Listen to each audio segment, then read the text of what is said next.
I screamed, I shouted, I ran mad, I almost ran mad. Hello, welcome back to my YouTube channel. It's your girl Angel in the building. How you all doing? How you all doing? How you all doing? If actually this is the first time you're seeing my face, don't go anywhere. Hold on, hold up. Subscribe to my YouTube channel. Subscribe to my YouTube channel. Don't on. Just press that red button there. Press it. Turn on your notification bell so you get to see my video each time I post. Isn't that cool? And if you're my returning subscriber, thank you so much. Thank you for the love. Thank you for all the love. Thank you for the comments. Thank you for the likes I got on my previous video. So on today's video, I will be telling you guys how I became a widow at a very, will I say tender age? At a very young age, to be precise. It all started on when Obiora traveled on a journey of no return. Actually, this video is not going to be long because right now I feel I can talk about it. I feel I can talk about it right now without shedding tears in my eyes. Like, thank God for the kind of mind God has given to me. Obiora was a very nice guy. He was a cool guy. I dated him 3 years before we got married. After we got married, God blessed us with a handsome son, Dominion. Don't worry, you get to see my son in one of my videos. You get to see my sons, my kids, in one of my vlogs. I'm sorry if you're hearing any noise. They are the one disturbing, you know now. It's not easy. So, after we had our first son, Dominion, we were living happily. We were living so happily until this very fateful, unfortunate Monday. Obiora traveled around 2 a.m. then. As in, he traveled Sunday. No, I won't call it Sunday. He traveled Monday, 2 a.m. 2 a.m. on Monday morning. So when he traveled, he woke me up in the night and told me, "Mommy, I'm about to leave," because he was traveling to the village to see his mom. So he came to visit me where I was doing my service at Ugoja. So after he came, he traveled that morning, Monday morning around 2 a.m. After he left, he woke me up, "Mommy, please come and see me off. I'm about to go." And I was like, "Baby, this one you woke up so early this morning," because whenever he wants to travel, he likes traveling early in the morning to beat traffic. He likes traveling in the midnight. So, and normally I used to, sometimes if he comes to visit me, I used to be the one to wake him up. But that fateful day, he was the one that he woke. I was just sleeping when he tapped me, "Mommy, I'm all dressed up, I'm about to leave." And I was like, "Honey, this one you woke up on time by yourself without me waking you up." He said that he couldn't sleep, so he has prepared, he wants to leave, that he's in a rush. And I told him, okay. I carried his bag. He left, went outside. So I was holding his bag and the car key. So I escorted him outside the house around that 2 a.m. in the night. So I saw him leave, I waved him goodbye and all that, and I told him, "Don't worry, you'll reach safely." So that was how it happened. I called him around 6 a.m. in the morning to know where he has reached. When I called him, he was talking to this police officer. I was just hearing at the background, "Give me my paper, give me my paper. I have where I'm going. I'm in a hurry, give me my paper." And I was like telling him, "Baby, calm down now. Stop shouting at the police officers." He now told me that I shouldn't worry, that Nigerian police officers are not people you use calmness for. That you are going to open your eyes to also show them that you know what you are doing. You are not a fool. So that was it though. He now told me that when he gets to the village, he was going to call me. Okay. And before he traveled, there was this 10,000 naira he dropped for me on the table, and he told me that that's the money for our feeding till when next he sends us money. He collected back that money. He told me that that he wanted to withdraw money in the ATM before he left. That he wanted to withdraw money, but he couldn't because the ATM was not detecting cash. So before he traveled that morning, he collected that 10,000 and told me that I shouldn't worry, that immediately he gets to the village, he was going to call me. I waited for his call. I didn't see. And that morning I had no money on me because I needed money. My son's pampers, his Cerelac, everything got finished. And Obiora, I know on a normal day, is someone that he hasn't. he doesn't joke with anything that has to do with Dominion. Then he doesn't joke with it. He makes sure he provides his Cerelac money, his Pampers, and the rest. So I now waited for his call. As about 9 a.m. in the morning, he still haven't returned my call. So I now called him back. So my dear, I started calling. He wasn't picking. I called and called. He wasn't picking. So my husband, on a normal day, if I call him once, if I call him two, if I call him once, he doesn't pick. If I return the call him two, he must pick the call and tell me, baby, please, I'm busy, I will return your call when I'm through. But this one, I called and called. My guy wasn't picking. So I became worried. I became so worried that morning. As about 12 o'clock in the afternoon, I was still calling. Still, he wasn't picking. So I now called my mother-in-law. And told her that, please, that Obiora, that I'm calling Obiora's line, that Obiora is not going, that is Obiora at home. So my mother-in-law told me that no, that Obiora is not with him, that Obiora just left now, that he went to visit someone in the village. So sorry, in Anambra State. So I now cut the call. I waited for his call. 2 o'clock, 1 o'clock, 3 o'clock, 4 o'clock. Almost that was when I knew that in fact I don't know, I could not, in fact I can't explain how I started feeling, the feeling I started getting. As about 6 o'clock in the evening, I still haven't seen his call. I called my mother-in-law, but my mother-in-law was not picking my call. So in the compound where I sat, so all my friends there, everybody started doing this unnecessary care for me. Because okay, did I tell you I was pregnant? Yes, I was pregnant, 8 months gone then.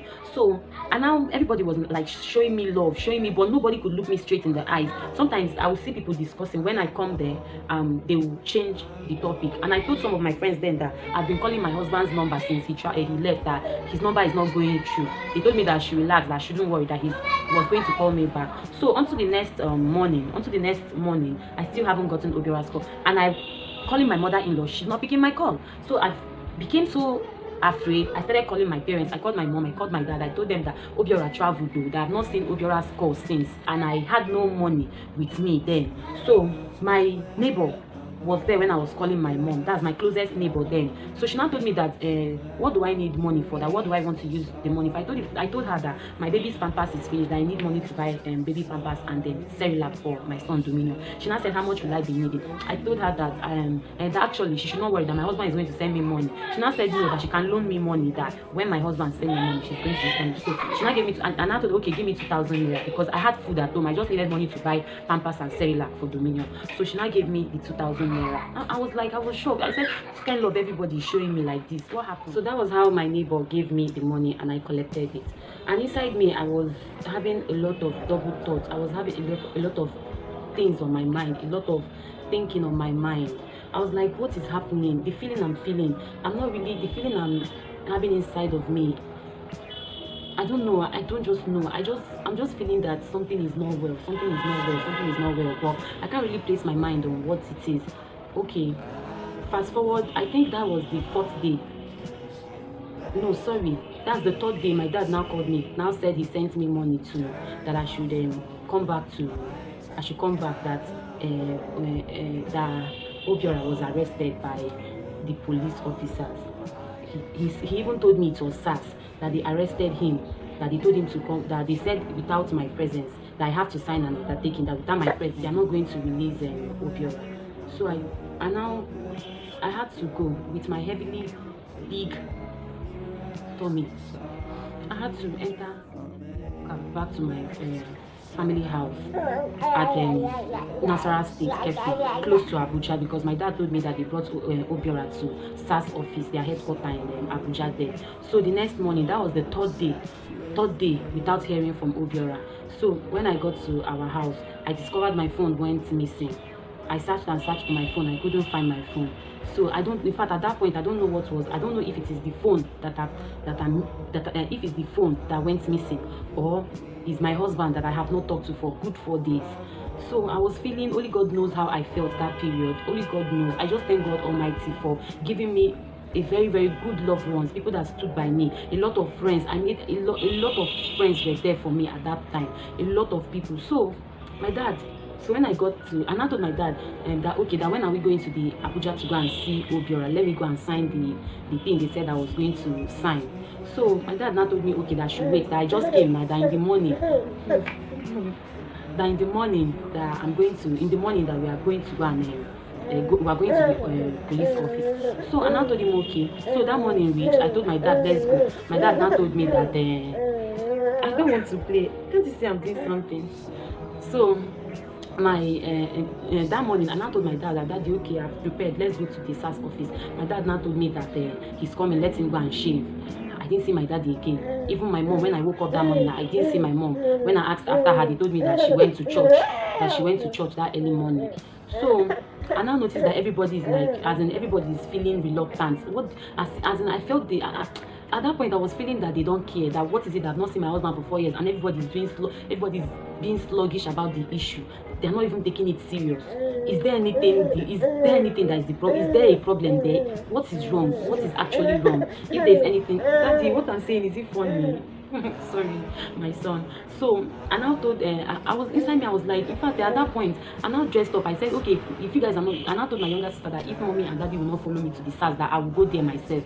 Maybe them looking at my condition, they will pity me, and then maybe I will see my husband and know what he did that made them arrest him from Enugu to Abuja. So that was how it happened though. When I prepared to leave, when I was preparing to leave, like step out of our compound, I saw my dad. He came back and I said that she come inside, the house. And I entered inside the house. My dad, my senior brother, his wife, and my mom, they were all sitting at the parlor. So I now followed them now. My dad now said I should sit down, and I sat down. So my dad now told me that I shouldn't be angry why everybody was treating me that way. That it's not that they don't like me or they don't feel my pain, that they feel my pain. That is why nobody could stand me, that nobody could even look at me in the face, look at me, look at my condition, that they were scared of my condition, they were scared. And when my dad was telling me all these things, I was like, I don't understand. Why is my dad telling me? Why is he telling me this kind of a thing? He now said that there's nothing, what happened have happened to a lot of people, and it's not a new thing, that this life is vanity upon vanity, that I should take heart, that it can happen to anybody, that I should just hold myself strong, I should stand for my baby, that wherever Obiora is right now, his happiness will be if I hold myself, as in if I hold myself, as in not allow what was about to happen to affect the baby, that Obiora will be happy wherever he is, that I should be strong for my children, I should be strong for myself, that they are scared of telling me because of my condition. I'm hypertensive during pregnancy. So he now said, okay, since I want to know and they are tired of hiding it from me, that for him, he won't even like to tell me this thing now, that he will wait for me to deliver. But it's my mom said I've not been eating, since that I've not been eating, that the way she's saying me, that I'm weak and all that, that it's better they should tell me, let me rest. So my dad now, and I told my daddy what happened. Is it accident? Did Obiora have accident? My dad now told me that that Obiora had accident. After that morning that we talked, that Obiora died around 8, I think 8, yes, around, sorry, 9. 8 going to 9. That was when Obiora died that morning. That he actually got home. He actually reached the village, so he removed all the things he bought for his mother. So he drove off with one of his cousins to Anambra State to go and see one of his friends. So on their way, they had accident. People that were there said, in fact, I don't even want to, that they had accident. They rushed him to the hospital, him and his cousin. They rushed them to the hospital. The cousin fell into coma. He died instantly, instantly. That when they even brought him, they said, no, this one don't go. That the accident was it was a very critical one, that he did not survive. My dad told me this thing, my dear. I